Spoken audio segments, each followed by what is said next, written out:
and welcome to our new season of Back to the Movies. I'm your host, Steve Harmon. And I'm Giovanna Stakevich. We are the new hosts for this season. Well, hopefully it's longer than just the season. Steve, we have to get through this season before we can talk about future ones. Well, it's just being optimistic. I mean, way to shoot down a guy's dreams. I just don't want to get too far ahead of ourselves. We have a lot of episodes to make this season, and this show has a history of killing off show hosts. Those bogus writers. Getting back to this week's episode, since this is the first show of the season, Steve and I thought we would celebrate the release of Frankenweenie by bringing back to life the movies of summer. And what a better place to kick off our new season than Parkwood 17. Yes, this past summer showed a lot of promise with movies like The Avengers and The Dark Knight, while others like Battleship and Magic Mike should have stayed buried underneath the rock they found that film. I agree. Even though I'm obviously a woman, I thought Magic Mike was lacking. Not that way. I meant that it had no plot. Yeah, I'm sure that's what you meant. Anyways, before we start talking about the movies, let's talk about the two big movies coming out this weekend. Yeah, the first new release of this season is Taken 2, which Liam Neeson reprised his role as Brian Mills. If you remember, he found his daughter kidnapped in Paris and he saved her, and this time I guess he's being kidnapped. We'll see if the daughter actually kidnapped or saves him, or if we'll see if he just has to get out himself. I think it'll be a good show because the last one was great. And the second big release of the weekend is Frankenweenie, the theme of this week's episode. Frankenweenie is the new Disney Tim Burton film about a young boy who attempts to bring his dog Sparky back to life, only Sparky ends up wreaking havoc in the town. You know, I'm not sure how they can actually do a sequel to the first Taken film. I mean, seriously, who gets kidnapped twice by the same guys? Maybe they caught him in a moment of weakness? Liam Neeson does not have weak moments. I mean, movies like The Grey, yes, but weak moments, never. He's like a Chuck Norris of these movies. Okay, why don't we move on to our summer movie review? Maybe that won't get you so riled up. That's a good idea. Why don't you start off our Parkwood movie review? After all, ladies first.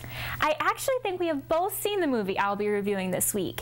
Didn't you say that you saw Snow White and the Huntsman at a drive-thru theater? Yeah, I did. It was actually pretty fun. I mean, you get to be outdoors. It kind of gives a different vibe being there. I found one in Litchfield that was really fun, and they're only open for the summer, so take advantage while you can. Awesome. And what did you think of Snow White and the Huntsman? I thought it was great. I mean, you'd think it would be a romance-type film only, but we kind of were... I don't know, it kind of gives guys an opportunity to, you know, have an excuse to go see a romantic movie with their date. Absolutely, especially with all the graphics that were in the film. It was incredible, especially that forest scene. My mind was blown. It was kind of scary in a way.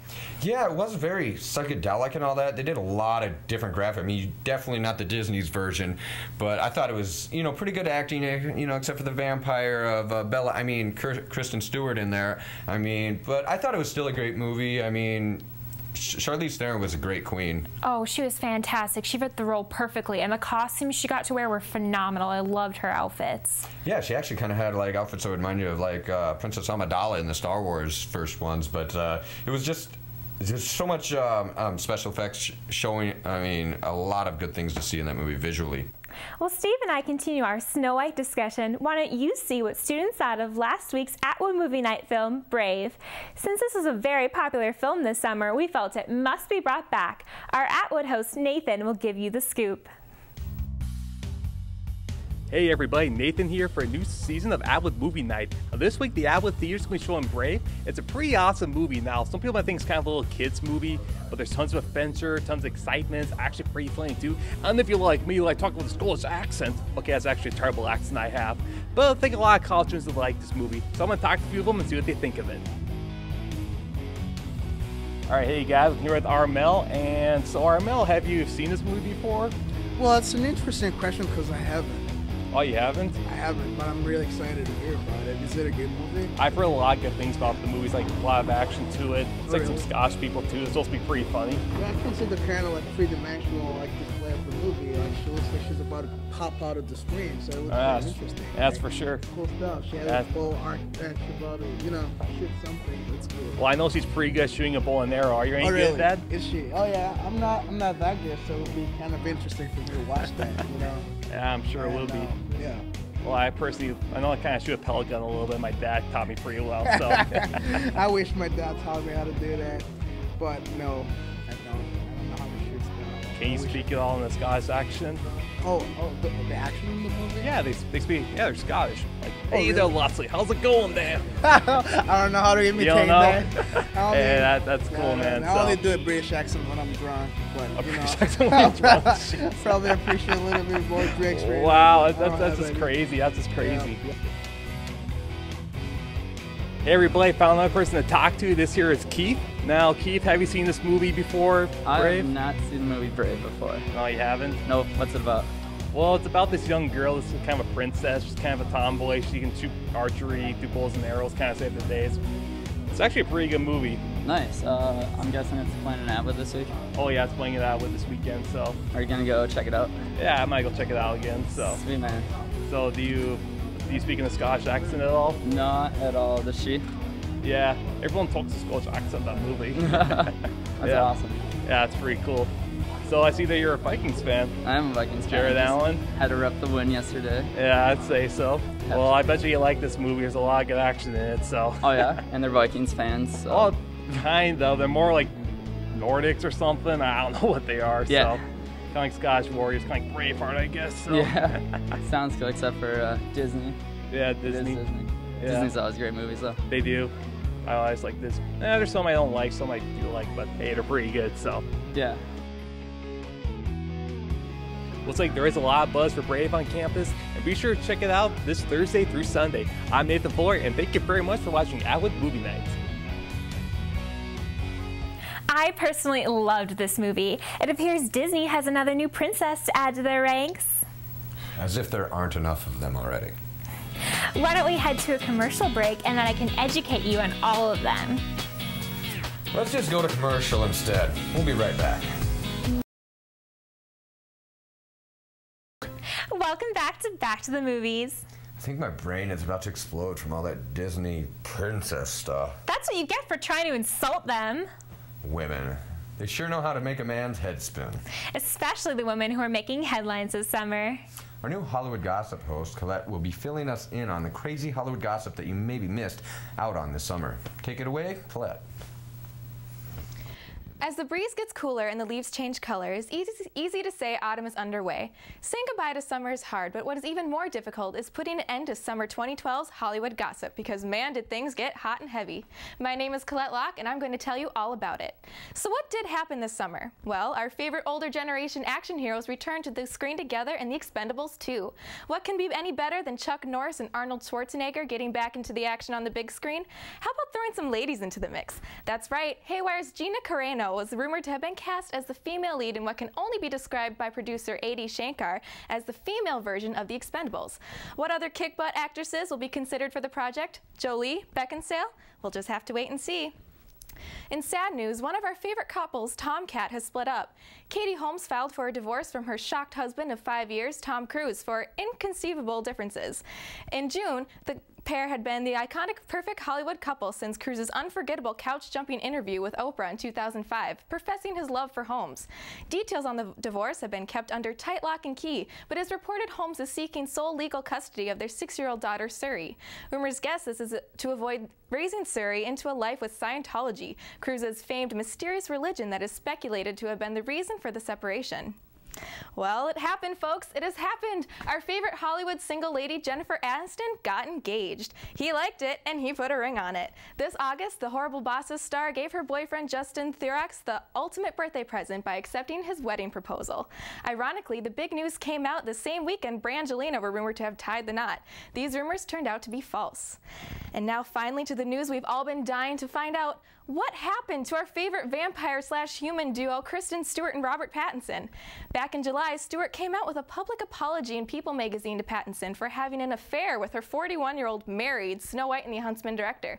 The couple of 3 years met on the set of the popular vampire love story Twilight, and now 4 years later, as the saga comes to a close, is their off-camera relationship ending as well?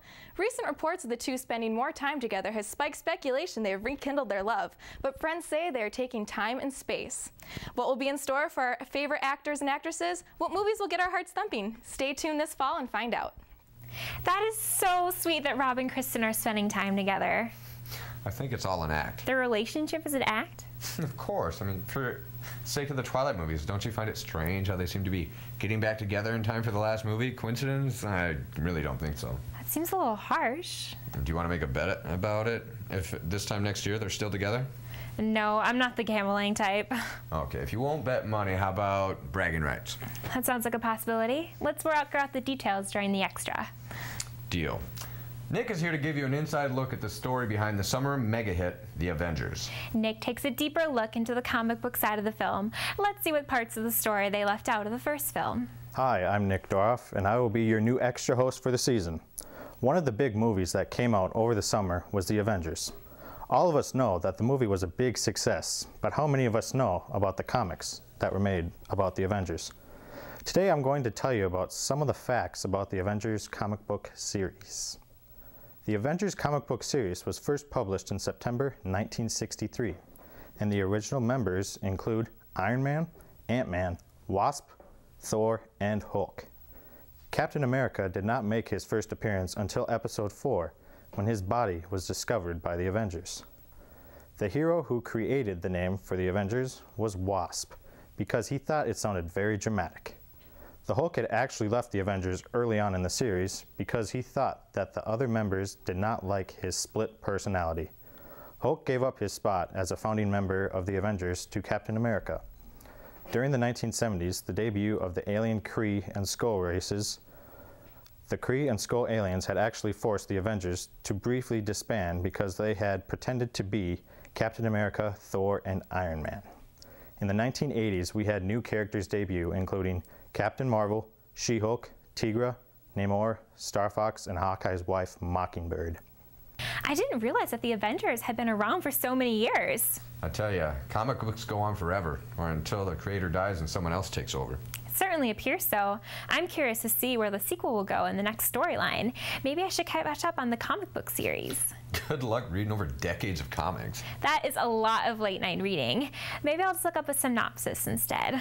Well, while Giovanna decides how she's going to cram years of comic book history before the next film, we're going to take a break. We'll see you soon. Welcome. You're watching Back to the Movies. Did you figure out how you're going to read all those Avengers comics? Nope. I've decided I'll just wait for the movie and be surprised. Sure, take the easy way out. A true fan would do their homework. Sorry I don't attend Comic-Con every year. Neither do I, but maybe we should just agree to disagree. Let's move on to a rather unsavory topic. As we mentioned earlier, this summer was full of films that should never be brought back to life. One film that should have stayed underwater is Battleship. Our new segment, Bad Movies, talks about one of the summer's biggest flops, and not a flip-flop, by the way. Derek takes a peek into just what makes this movie such a monstrous creation. Hi, I'm Derek Morosky. You might remember me from last year when I hosted an instructional cooking segment and gave everyone salmonella.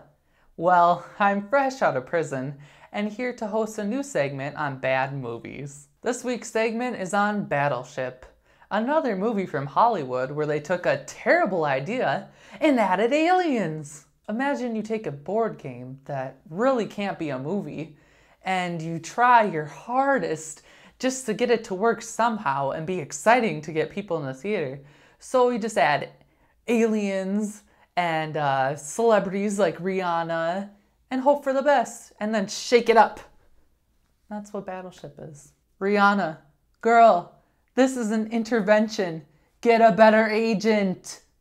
They even made a video game based off of a movie based on a board game. Talk about a roundabout trip. I feel horrible for Taylor Kitsch. Not only was this guy in the biggest flop of the year, which was also the biggest flop of all time, John Carter, he was also the star of Battleship. I feel so horrible for Taylor Kitsch. His career is over. I think they heard that Prometheus was coming out and they wanted to steal some of the alien thunder. But it failed. I wonder what board games they'll make into movies next. Candyland. Oh god, I don't have a joke for that one.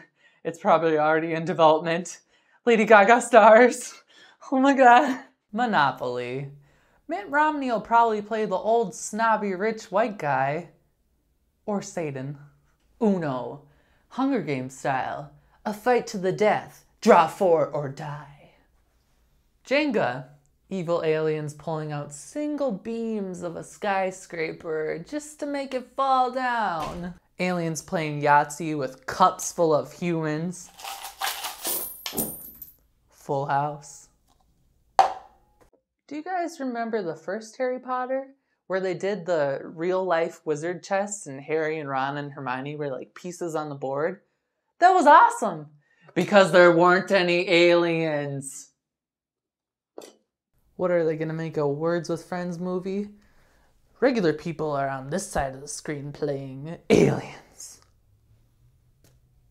I heard they're actually doing a Sims movie, and I'm really excited about that. I heard it has aliens in it. No!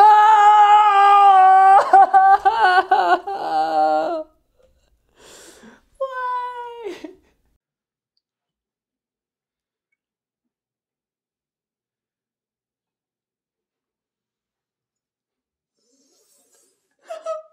You talk bad about us. Producer!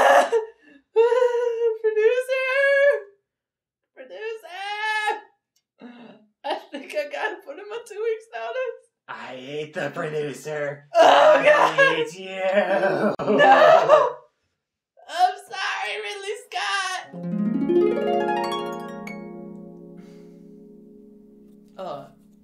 This is somebody for bad movies. Back to you in the studio.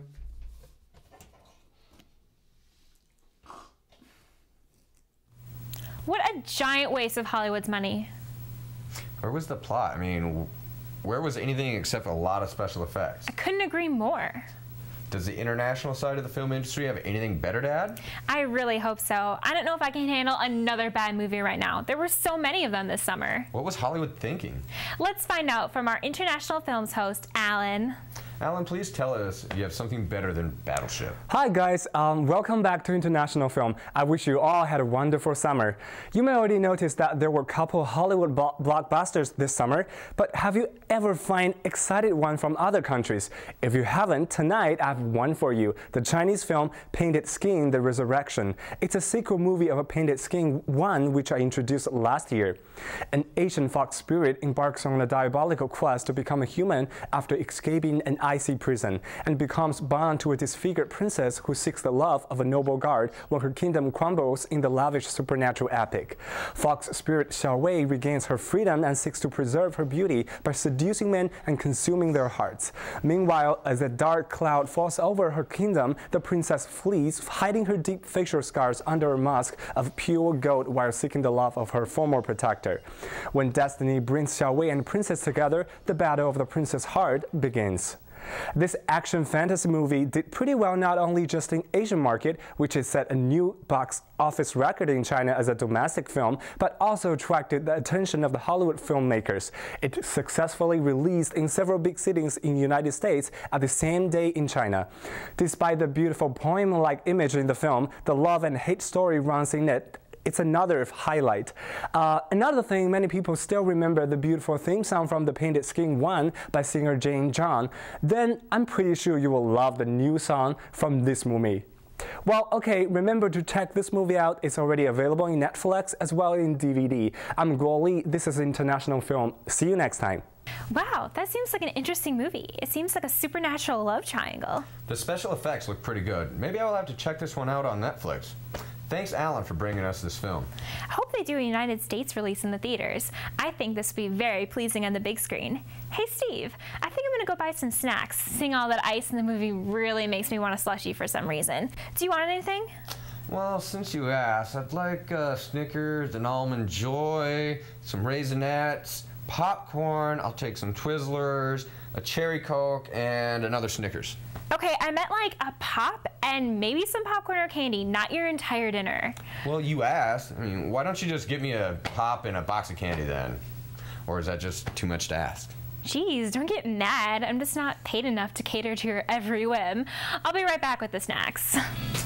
All right, well, I'm waiting for my refreshments. Why don't we go to break? Stick around, we'll be right back.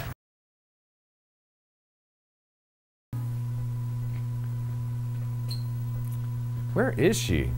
I mean, I know concession stands are long, but this is ridiculous. Okay, well, I'll just watch our Parody of the Week segment, and if she isn't back, I'll go look for her then. I'm getting really hungry.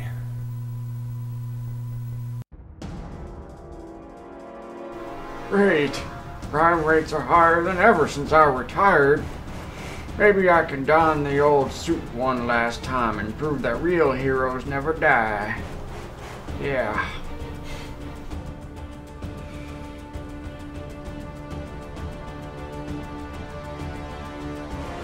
Here. Here.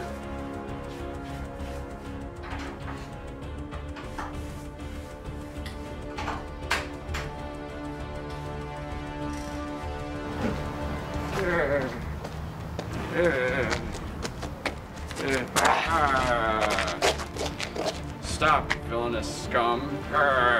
Who are you supposed to be? I'm Batman. No, you're not. You look like a little kid in an adult-sized costume. Well, you're wearing a Britney Spears t-shirt. Britney Spears is awesome. Oh, no. Oh, my hip. I'll get you next time, Batman.